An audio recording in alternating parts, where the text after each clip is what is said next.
2018లో ఈ ప్రపంచంలోని ప్రజలు దాదాపు 6.5 కోట్లకు పైగా మొబైల్ ఫోన్లు కొనుక్కొని వాడుతున్నారు. రికార్డుల ఆధారంగా 2018 సెప్టెంబర్ వరకు ఇండియాలో 150 కోట్ల మొబైల్ ఫోన్స్ ని ఉపయోగిస్తున్నారని తెలుస్తుంది. అంటే భారతదేశంలో 150 కోట్ల ఫోన్లు వాడకంలో ఉన్నాయి. ప్రాచీన కాలంలో మనిషి బతకడానికి 3 ముఖ్యమైన ఆధారంగా ఉండేది. 1 భోజనం, 2 బట్టలు, 3 ఇల్లు. కానీ ఇప్పుడు వీటిలో ఒకటి యాడ్ అయింది, అదే మొబైల్ ఫోన్. ఇప్పుడు నేను ఈ పాయింట్లన్నీ మీకు ఎందుకు చెప్తున్నానో మీకు అర్థమవుతుందా? పూర్తిగా అర్థం అవ్వాలంటే ఈ వీడియోని చివరి వరకు చూడండి. అప్పుడు మీకే ఆటోమేటిక్ గా అర్థమైపోతుంది. ఇది మన యొక్క భూమి. పక్షులు లేకుండా ఉంటే ఏ విధంగా ఉంటుందో ఊహించండి. ఈ భూమి మీద ఎటువంటి పక్షి, ఎగిరే పిచ్చుకలు ఏవి లేవనుకోండి, పక్షుల యొక్క సంఖ్య చాలా తగ్గిపోతుంది అనుకోండి. దాని కారణంగా చిన్న చిన్న కీటకాలు పెరిగిపోతూ ఉంటాయి. ఎందుకంటే ఆ కీటకాలని తినే పక్షులు ఉండవు. ఎందుకంటే ఎక్కువ శాతం పక్షులు ఈ చిన్న చిన్న కీటకాలని తింటూ ఉంటాయి. ఆ తర్వాత ఆ చిన్న చిన్న కీటకాల సంఖ్య పెరిగిపోతూ ఉంటాయి. మరియు ఆ కీటకాలు ఈ భూమి మీద ఉన్న అన్ని పళ్ళు, కూరగాయలని తినడం మొదలు పెట్టేస్తాయి. మరియు మనుషులకి దాని వల్ల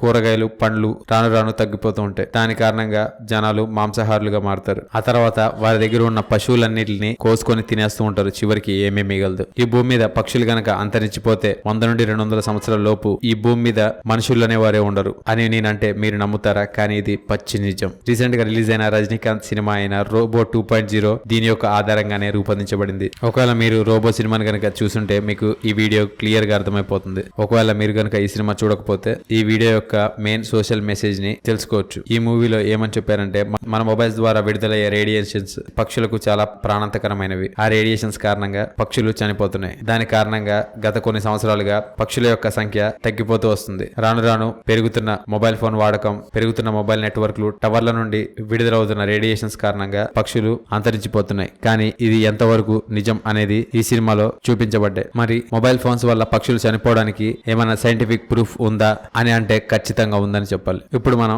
మొబైల్ రేడియేషన్స్ వల్ల పక్షులు ఏ విధంగా చనిపోతున్నాయో తెలుసుకుందాం. పక్షులే కాకుండా ఈ రేడియేషన్ల వల్ల మనుషులకు బ్రెయిన్ క్యాన్సర్ వచ్చే ప్రమాదం ఉందో లేదో కూడా తెలుసుకుందాం. ఇవన్నీ తెలుసుకోవాలంటే అసలు మొబైల్ ఫోన్ రేడియేషన్ అంటే ఏంటో తెలుసుకోవాలి. ఈ భూమి మీద అనేక రకాల రేడియేషన్స్ ఉన్నాయి. వాటన్నిటిని గ్రూపులుగా డివైడ్ చేయబడ్డాయి. మరియు ఈ మొత్తం రేడియేషన్ గ్రూపుల కలెక్షన్ ని ఎలక్ట్రోమాగ్నెటిక్ స్పెక్ట్రమ్ అని అంటారు. అందులో infrared radiations, UV, radio waves, visible light, అంటే మనం చూస్తున్న లైట్ ని కూడా రేడియేషన్ కారణంగానే చూస్తున్నాం. ఆ లైట్ కూడా ఒక రేడియేషన్, కానీ అది హానికరమైనది కాదు. మరియు వీటిలో వాటి యొక్క ఫ్రీక్వెన్సీలు మరియు ఎనర్జీ వేరువేరుగా ఉంటాయి. దాని కారణంగా కొన్ని రేడియేషన్లు చాలా భయంకరంగా ఉంటాయి. ఈ భూమి మీద మనుషుల కంటే ఎక్కువ వైర్లెస్ డివైజ్లు వచ్చేసాయి. ఆ రేడియేషన్ల ద్వారా ఆ వైర్లెస్ నెట్వర్క్లు పనిచేస్తాయి. మన మొబైల్స్ అనేవి రేడియో వేవ్స్ ఫ్రీక్వెన్సీ వల్ల పనిచేస్తాయి. మరియు ఈ రేడియో వేవ్స్ మరియు మైక్రోవేవ్స్ యొక్క ఫ్రీక్వెన్సీ చాలా తక్కువగా ఉంటాయి. దాని కారణంగా వీటి యొక్క ఎనర్జీ కూడా చాలా తక్కువగా ఉంటుంది. మరొక వైపు గామా రేస్, ఎక్స్ రేస్ అత్యధిక ఎనర్జీ కలిగిన రేడియేషన్స్ గా ఉంటాయి. దాని కారణంగానే అత్యంత అవసరం వస్తే గానీ ఎక్స్ రేస్ తీయించుకోవద్దని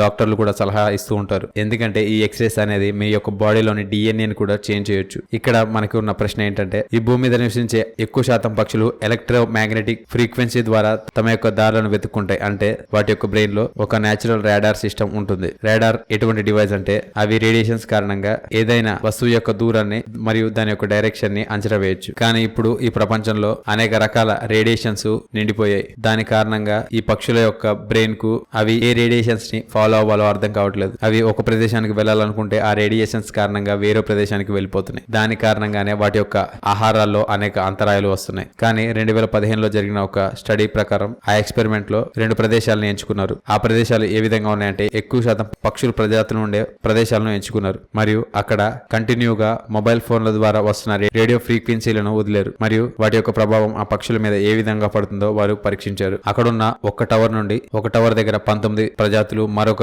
టవర్ దగ్గర 8 ప్రజాతుల పక్షులు ఉండేవి. కానీ కొన్ని రోజుల తర్వాత ఆ రేడియేషన్స్ కారణంగా ఈ పక్షుల్లో ఎటువంటి మార్పులు రాలేదు. అలాగే మరొక స్టడీ కూడా చేశారు. అందులో మొబైల్ ఫోన్ రేడియేషన్స్ కారణంగా పక్షుల్లో ఎలర్జీ మరియు వాటి యొక్క గుడ్లలో ఎనర్జీ తగ్గిపోవడం మరియు చిన్న చిన్న ప్రాబ్లమ్స్ కూడా వస్తాయని భావిస్తున్నారు. ఈ ఎక్స్పెరిమెంట్ ఎక్కడ చేశారంటే, పక్షులకు ఆహారం ఎక్కువగా దొరకని ప్రదేశాల్లోనే చేశారు. దీని కారణంగా ఈ థియరీస్ ని చాలా మంది సైంటిస్టులు నమ్మట్లేదు. మరి చివరకు ఏమని చెప్పారంటే, ఈ రేడియేషన్స్ కారణంగానే పక్షుల మీద ఎక్కువ ప్రభావం వస్తుందని తెలుసుకున్నారు. ఇప్పుడు మనం రేడియేషన్స్ వల్ల క్యాన్సర్లు ఏ విధంగా వస్తాయో తెలుసుకుందాం. మన యొక్క బాడీలో ఎన్ని సెల్ డివిజన్స్ అయితే ఉంటాయో, అంటే సెల్స్ అనేవి ఫామ్ అవుతూ ఉంటాయి, బ్రేక్ అయిపోతూ ఉంటాయి. ఒకవేళ ఈ సెల్ డివిజన్స్ కంట్రోల్ నుండి బయటకు వెళ్ళిపోతే ఈ రేడియేషన్స్ కారణంగా అన్ని సెల్స్ అన్యాచురల్ ప్రాసెస్ లో ఒక దగ్గరికి చేరి బ్రేక్ అవడం మొదలవుతూ ఉంటాయి. దాన్నే మనం క్యాన్సర్ అంటాం. మరియు ఈ ఇన్ఫెక్టెడ్ సెల్స్ బ్లడ్ లో కలిసి మొత్తం బాడీ మొత్తం విస్తరిస్తాయి. దీని కారణంగా క్యాన్సర్ అత్యంత భయంకరంగా విషంగా మారుతాయి. ప్రపంచంలోని క్యాన్సర్ కేసుల్లో కేవలం 5 నుండి 10% వరకే